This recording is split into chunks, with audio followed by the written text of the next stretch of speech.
Bonjour à tous, je suis heureux d'être avec vous. Voici le verset que nous allons méditer tout au long de cette prédication. Mais moi, c'est à cause de l'Éternel que je veux me réjouir, et j'exulterai de joie à cause du Dieu qui me sauve. Habakkuk. Il y a des personnages comme ça dans la Bible que l'on connaît très peu, voire pas du tout. Et ce matin, j'aimerais prendre le temps avec vous de découvrir ce prophète qui a écrit un livre de 3 chapitres. Et j'ai surtout envie de vous donner envie de lire ce livre-là. D'ailleurs, là, on va le survoler ce matin. Habakkuk, c'est un nom, on ne sait pas trop ce que ça veut dire en fait. On a des hypothèses, mais on n'a rien de sérieux. Par contre, on sait qu'il a exercé son ministère en Juda. À l'époque d'Habakkuk, le peuple de Dieu vit des heures sombres. Le royaume d'Israël est coupé en deux, il y a le royaume du nord et il y a le royaume du sud. En fait, c'est même un peu pire. C'est même pire. Parce que le royaume du nord a été déporté par l'Assyrie. L'Assyrie, c'est les nazis de l'époque. Ils avaient utilisé la terreur comme économie. C'est-à-dire que partout où ils passaient, ils rasaient tout, c'était une catastrophe. Et tout le monde avait peur d'eux et donc du coup donnait tous les biens qu'ils avaient pour surtout essayer d'éviter le pire.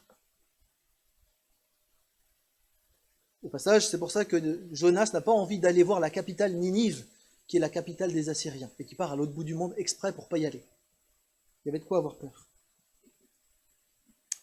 Pourtant, venant de plus loin, à votre droite, donc de l'Est, il y a un peuple qui est en train de monter en puissance, le peuple de Babylone. Et ce peuple, d'une manière assez étonnante, a réussi à prendre d'assaut tout l'empire assyrien, et de manière très rapide, en quelques heures seulement, eh bien, la grande ville de Ninive, qui est une ville imprenable, 1500 tours défensives, tombe en une nuit. Les Babyloniens ont décidé de reconquérir tout l'empire assyrien. Et les voilà qu'ils arrivent vers Israël. Pendant ce temps, en Israël, la partie du sud, en Juda pour être plus précis, il y a eu un bref réveil spirituel, très court, sous Josias. Mais très vite, le peuple est retombé dans ces travers qu'on voit tout au long de l'Ancien Testament. L'idolâtrie, la corruption et l'oppression des riches. C'est dans ce contexte que le prophète Habakkuk va parler à Dieu. Et son texte est une prière. Une prière, un dialogue avec Dieu.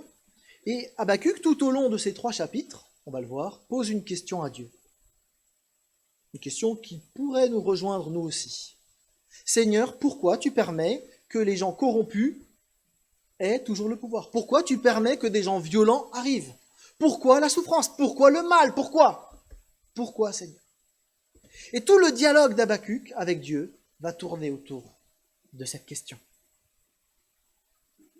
En fait, le texte d'Habakkuk, qui est un de mes textes préférés de la Bible, nous pose la question, mais comment vivre sa foi quand tout part en vrille? C'est la version moderne, Matthieu. Alors je vous propose de réfléchir à 2 choses. On va voir un croyant au cœur de la tempête, et puis on va voir comment Habakkuk nous invite à trouver notre paix et notre joie dans le Dieu souverain.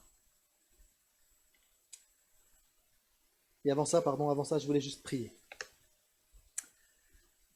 Seigneur notre Dieu, alors que nous ouvrons ta parole, nous voulons prendre le temps de nous arrêter et te demander de nous parler directement, au travers des versets que nous allons lire, au travers de la méditation que nous allons en faire. Seigneur, nous souhaitons que tu puisses nous parler chacun librement, comme toi tu le souhaites. Probablement tu ne diras pas la même chose aux uns et aux autres, même si nous allons entendre la même parole.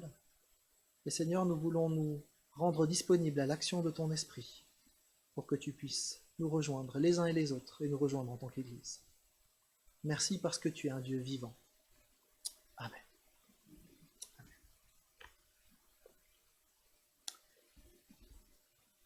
La question que pose Habakkuk, ce n'est pas une question philosophique au sujet de la souffrance. Il est dans une situation très compliquée. Il y a de la corruption autour de lui, mais en plus, les Babyloniens arrivent. La description qui est faite des Babyloniens, c'est Dieu qui la donne dans Habakkuk 1, on va la lire ensemble.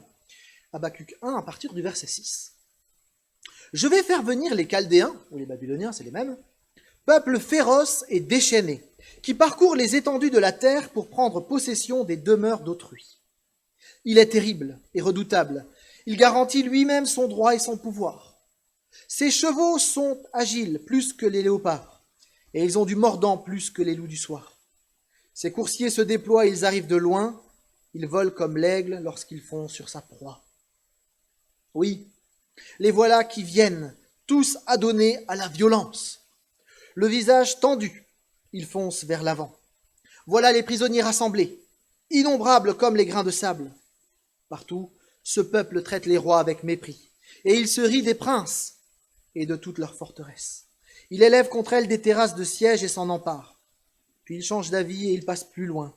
Il se charge de crimes, lui qui voue sa force à son Dieu. C'est pas hyper rassurant de savoir que ces gars-là arrivent. On comprend que Habakkuk ait peur. Il y a de quoi. Alors nous, évidemment, ça fait un bon moment que dans notre pays, on n'a pas connu des envahisseurs violents qui venaient. Dans ma génération, on ne l'a pas connu, la génération au-dessus de moi, pas plus. On a des vagues souvenirs de ce qui s'est passé pendant la Deuxième Guerre mondiale, mais on a du mal à voir concrètement ce que ça implique. Dans Habakkuk 3, on a une description qui fait froid dans le dos. Le figuier ne fleurira pas, point de vendange dans les vignes, la production de l'olivier sera décevante, les champs ne donneront pas de nourriture, le petit bétail disparaîtra de l'enclos, point de gros bétail dans les étables. Bon, autrement dit, à cause du passage des Babyloniens, le prophète va assister à l'effondrement de toute l'économie. Tout va manquer. Il n'y aura plus de nourriture, pénurie de ressources naturelles, approvisionnement impossible, rien dans les supermarchés. Bon, il n'y en avait pas à l'époque, mais vous comprenez l'idée. Les sources de revenus vont manquer, c'est la pauvreté totale. Et avec des troubles de toutes sortes, des pillages, etc., etc. En fait, c'est la mort qui pointe son nez. En plus, pour le prophète, il n'y a pas d'appui. Autour de lui, comme c'est la crise, chacun essaye de récupérer tout ce qu'il peut récupérer avant la crise. Un égoïsme exacerbé dans le pays. Le prophète, il a l'impression d'être seul, là, au milieu de tout ce truc. Et du coup, il pose simplement la question. Mais Seigneur, t'es où là-dedans? Ce prophète nous ressemble peut-être. Nous avons nos propres pourquoi, nos propres questions, questions sur le monde, questions sur nos propres vies, questions sur nos propres souffrances, sur nos propres crises. Et face à toutes ces questions, le prophète n'a qu'une seule réponse, la prière. Il se tourne vers Dieu et il dit « Jusqu'à quand, ô Éternel, appellerai-je à l'aide sans que tu entendes mon cri?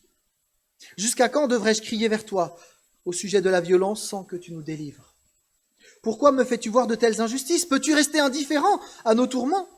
Je ne vois devant moi que ravages et violence. Il y a des querelles, des conflits surgissent. » C'est pas une prière avec plein de mots savants. C'est une prière où Habakkuk ouvre son cœur. On peut noter, d'ailleurs, l'authenticité de cette relation entre le prophète et Dieu. Dieu n'est pas un être lointain. Dans ce texte, on le voit bien. Le prophète lui parle avec un « je tue ».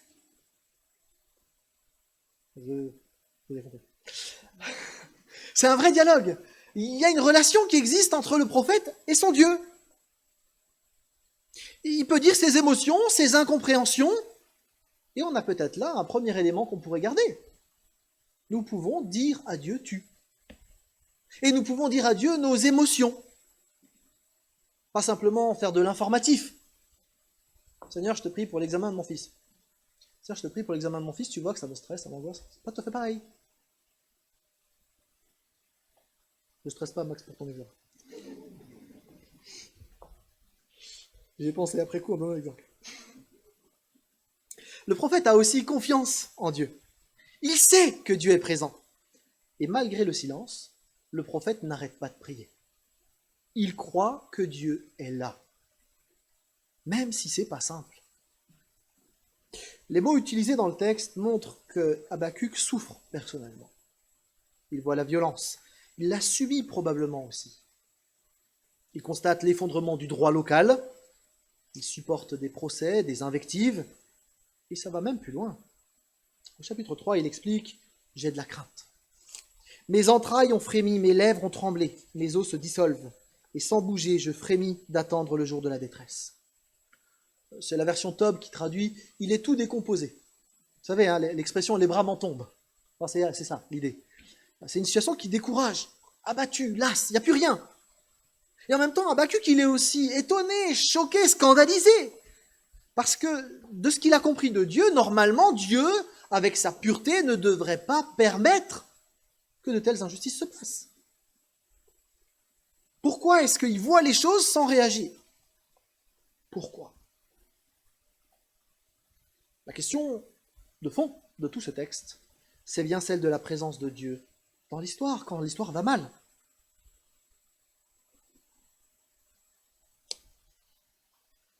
Moi, Habakkuk, il me rassure. Je vous le dis parce que moi aussi, des fois, je doute, je suis en questionnement, et je me demande pourquoi Dieu, il laisse un continent de plastique flotter et des gens qui continuent d'alimenter le continent plastique.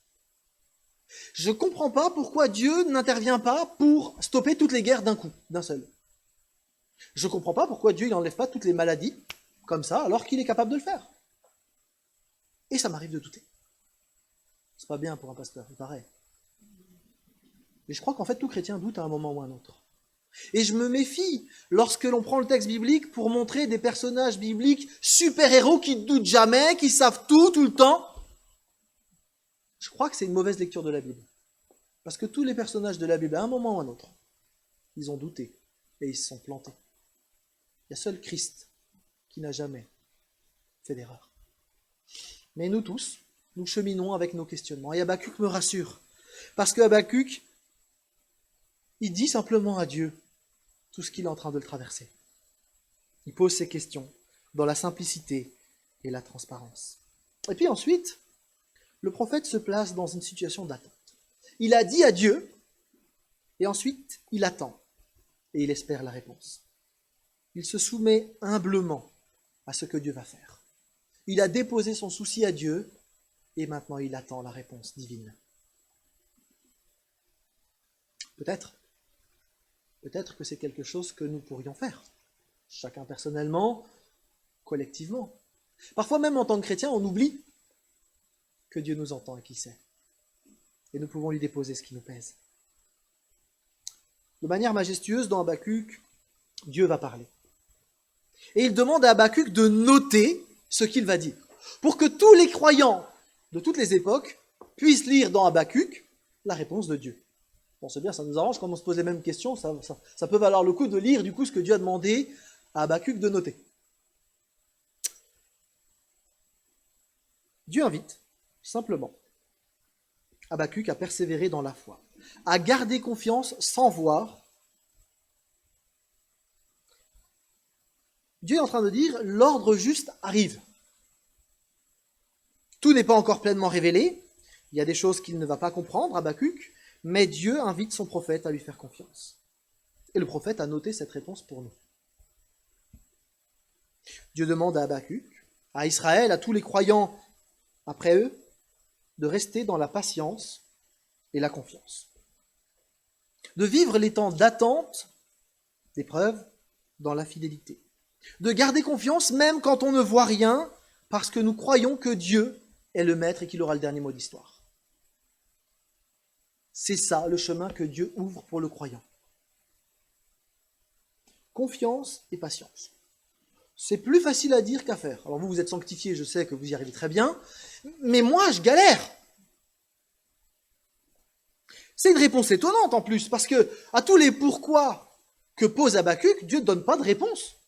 Il lui dit, en fait, c'est parce que plus tard, en fait, une fois que les Babyloniens seront passés, il y aura après les Perses, les Grecs, puis après les Romains, et du coup, en fait, l'Empire, il va être maillé par un réseau routier qui permettra plus tard d'annoncer la bonne nouvelle partout. Il lui dit pas ça. Après coup, nous, on voit ça. Mais Dieu ne dit pas ça au prophète. Il lui demande confiance et patience. Il ne rend pas son plan accessible parce que c'est lui qui maîtrise le plan. Et nous sommes invités, nous aussi, à persévérer dans la foi en attendant que Dieu intervienne. Et Dieu insiste lourdement. Le juste vivra par la foi, par la confiance qu'il place en Dieu. Vous savez, croire, c'est pas juste une adhésion philosophique. On ne peut pas être croyant non pratiquant. Ça marche pas. On en a parlé hier en prépa baptême, mais si je dis que, voilà, vous savez, moi je suis au régime, mais je suis pas pratiquant. Ça n'a pas de sens.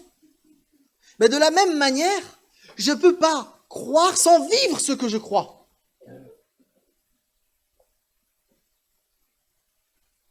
Croire, c'est pas juste une adhésion philosophique. C'est vivre de ce que je crois.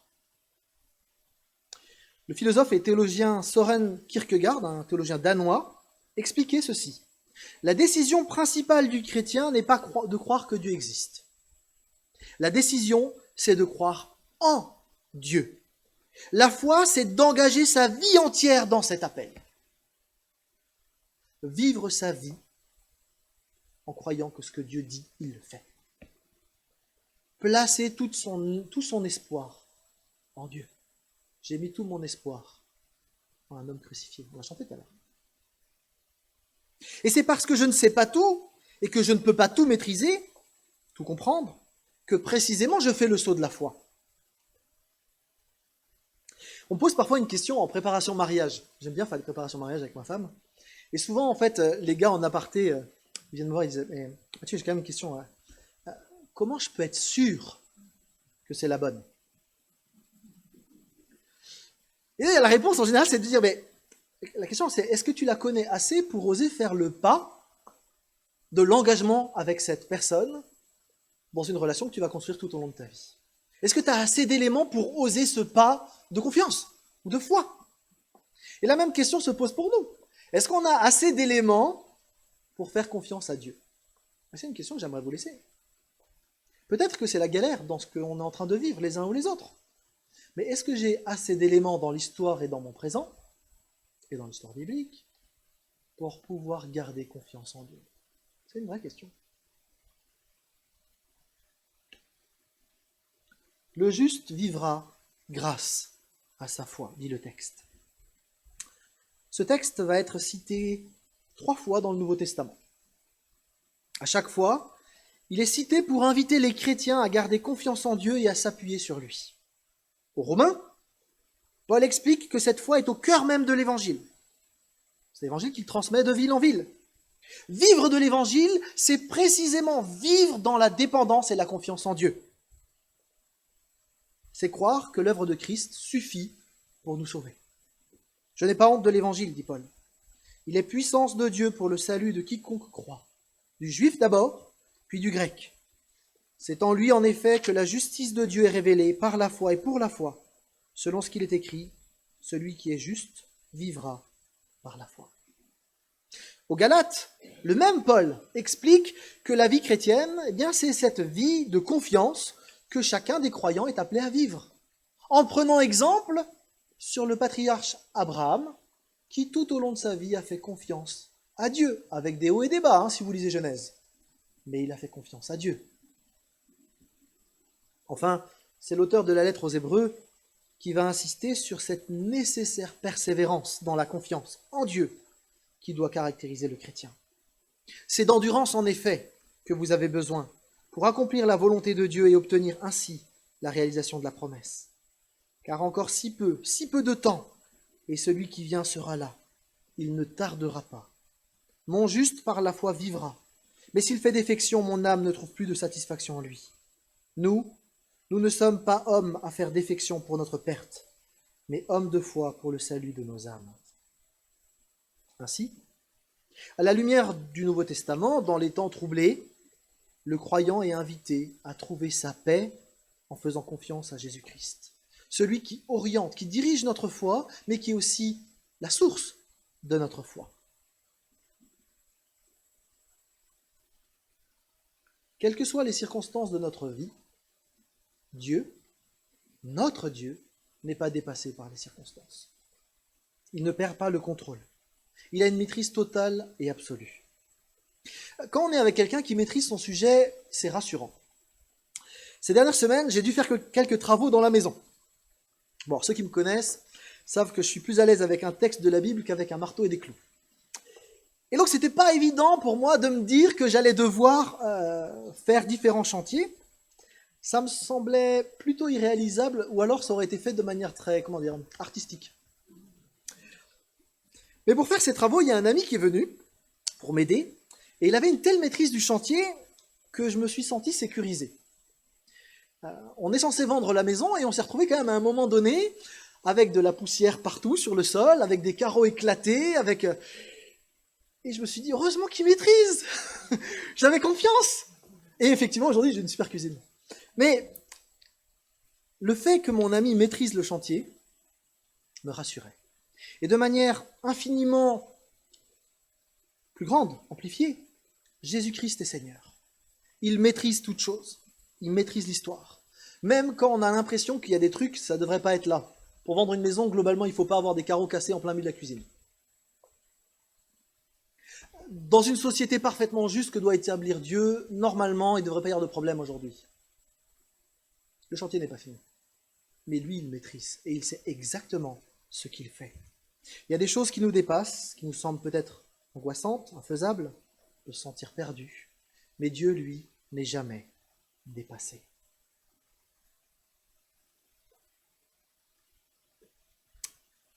Le prophète a prié. Et Dieu répond donc à sa prière en lui demandant de lui faire confiance.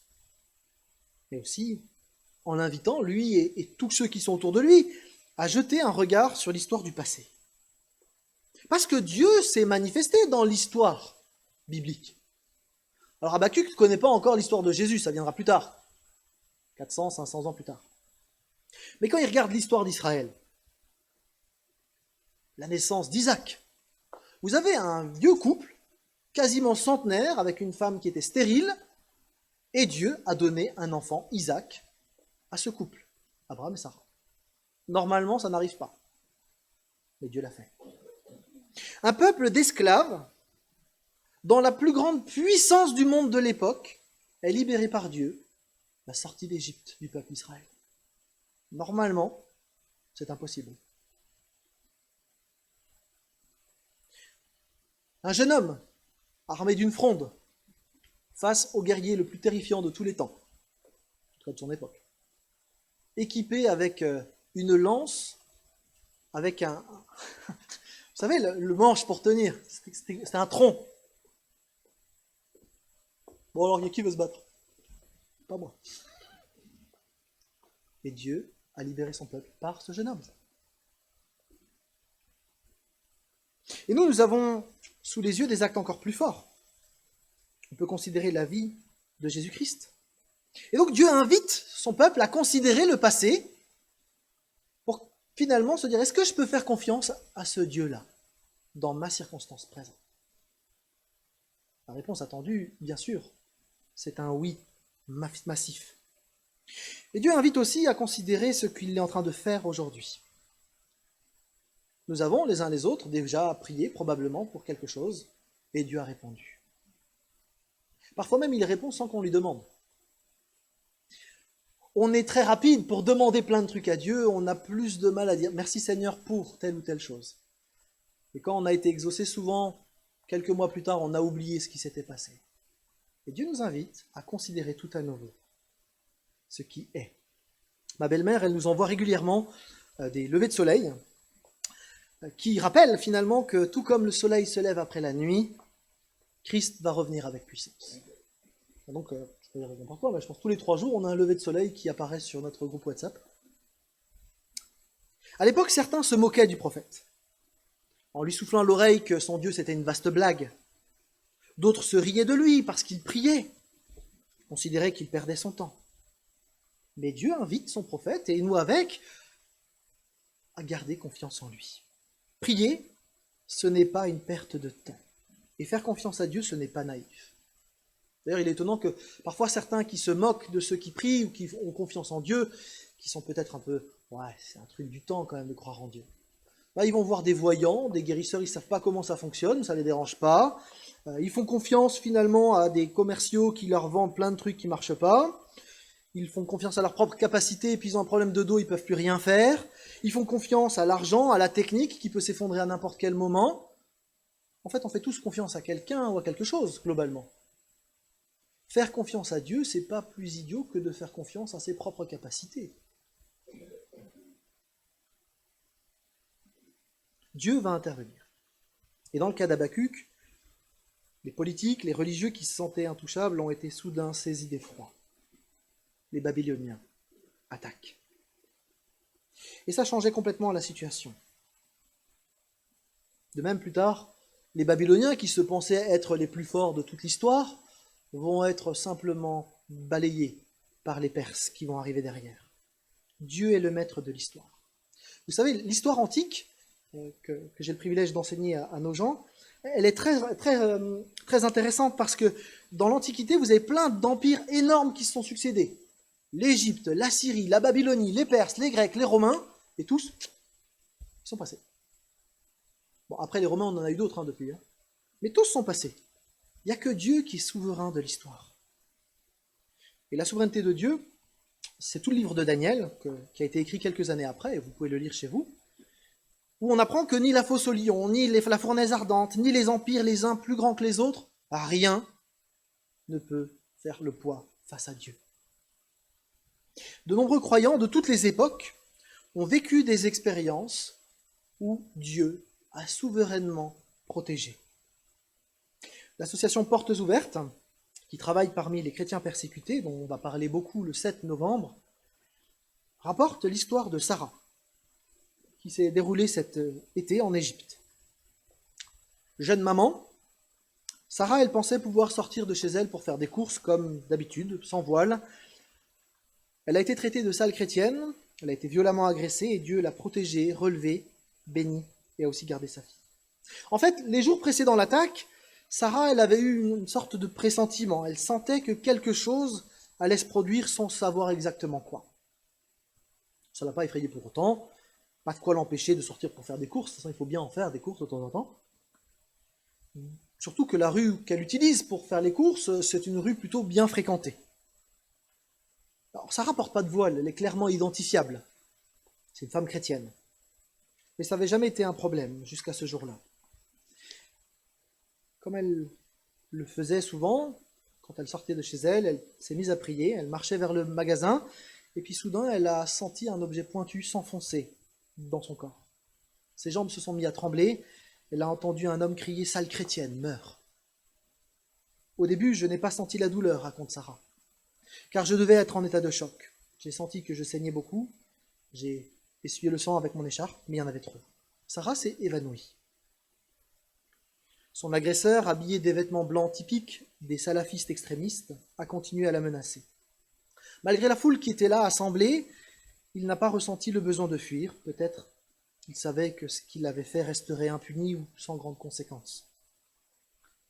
L'agresseur n'a pas été tenu responsable de ses actes, explique Sarah. Elle précise, ça m'inquiète. Qu'est-ce qui va se passer si la prochaine fois c'est ma fille qui est agressée? En fait, c'est un miracle que Sarah puisse donner cette interview à portes ouvertes. C'est un miracle qu'elle soit vivante aujourd'hui. Sa fille, pour laquelle elle était inquiète, elle est auprès d'elle aujourd'hui. Elle rit, elle s'amuse, toutes les deux, elles sont complices. C'est difficile de croire qu'il n'y a pas si longtemps, Sarah a été hospitalisée aux urgences.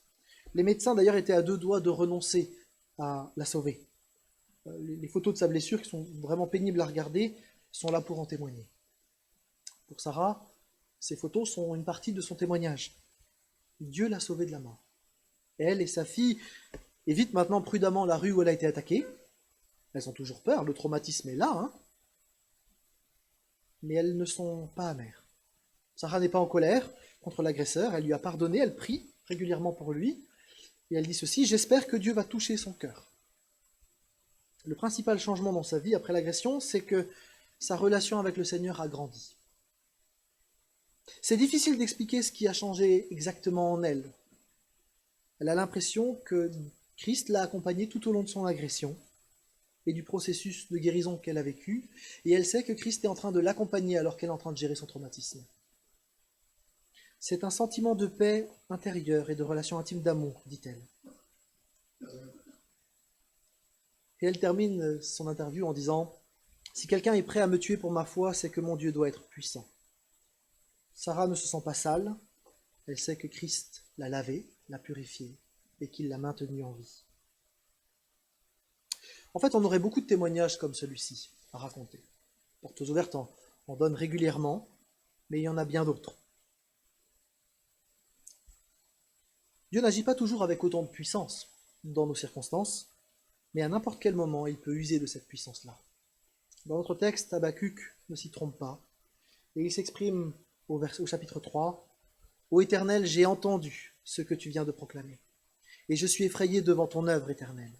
Dans le cours des années, accomplis-la, dans le cours des années, fais-la connaître. Dans ton indignation, rappelle-toi d'être clément. De Théman, Dieu arrive.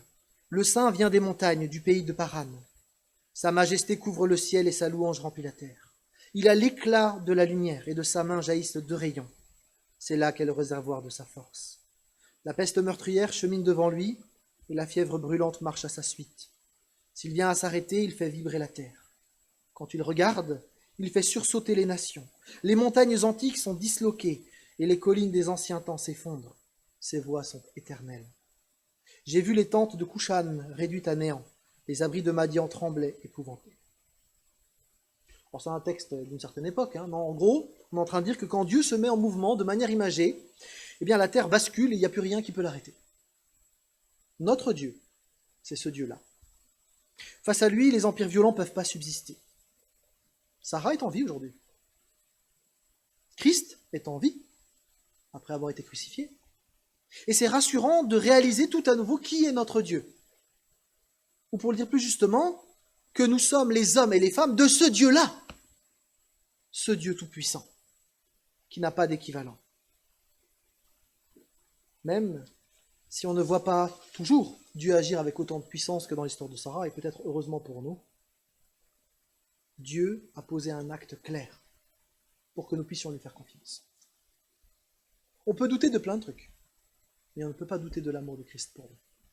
Et quelles que soient les circonstances que nous vivons, nous pouvons lever la tête vers Christ et nous rappeler que ce Dieu-là, le Dieu Tout-Puissant, il a donné sa vie pour nous. Alors, dans les derniers mots, Habakkuk s'écrit « Mais moi, c'est à cause de l'Éternel que je veux me réjouir. J'exulterai de joie à cause du Dieu qui me sauve. L'Éternel, le Seigneur, c'est lui qui est ma force.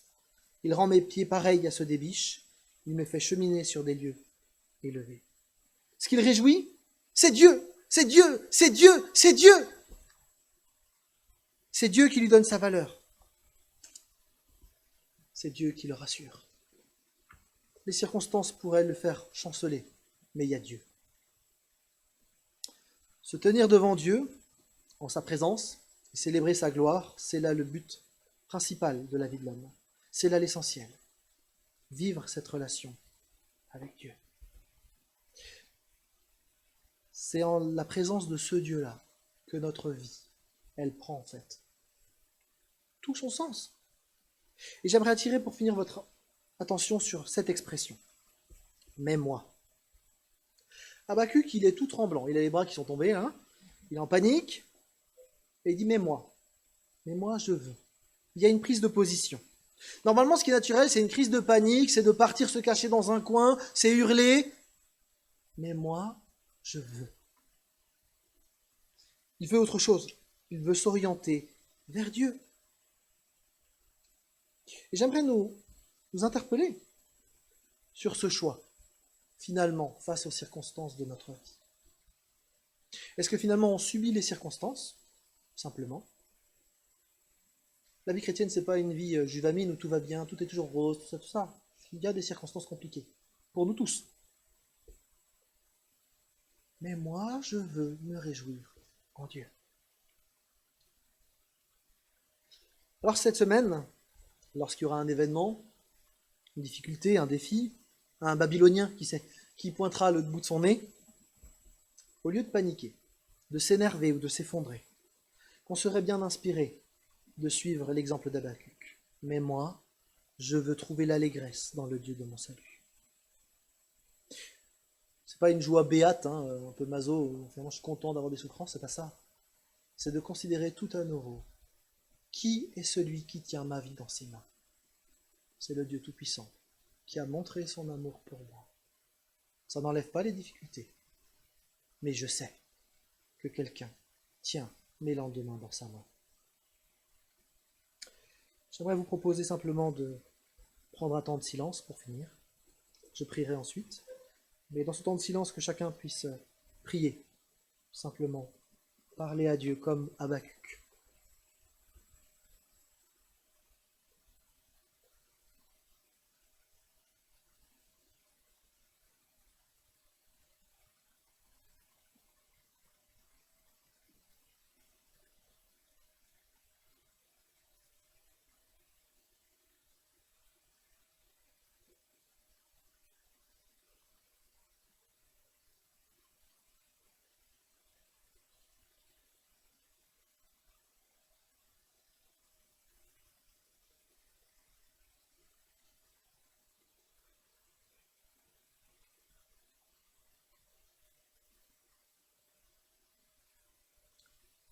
Seigneur notre Dieu, tu nous connais, chacun personnellement. Tu sais exactement ce que nous sommes en train de vivre. Seigneur, merci, parce que nous pouvons te parler en toute transparence. Nous pouvons te déposer nos inquiétudes, nos tristesses, nos coups de gueule, nos colères, nos doutes. Et Seigneur, tu nous accueilles tels que nous sommes. Seigneur, nous voulons choisir la confiance.